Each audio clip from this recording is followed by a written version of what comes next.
حطت حجاب بينهم وما بين إلا شعرها. زين، الحين احنا نسوي تطبيق عملي، ولكن طبعا لا تعتبروني أنا عائشة، تخسي أنا عائشة تكون أنا. المهم الحين أنا أبي أطبق شلون عائشة بين شعرها. ارفعوا لي الحاجز. يقولون عائشة خلت حاجز، زين، وبعدين خذت طشت ماي. ارفعوا بعد، بس أبي بس شعري يبين. الحين بس شعري يبين. زين، الحين أنا بقى أعلمكم غسل الجنابة. ويقولون عائشة حطت حاجز ساتر بينهم وعلمت الناس غسل الجنابة. الحين عرف شلون غسل الجنابة؟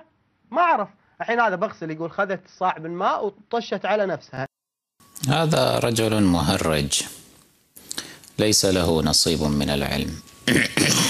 أولا إنما زعم كونه رواية ليس برواية، لها أركان الرواية، فإن الرواية التي لها أركان يمكن الاعتماد عليها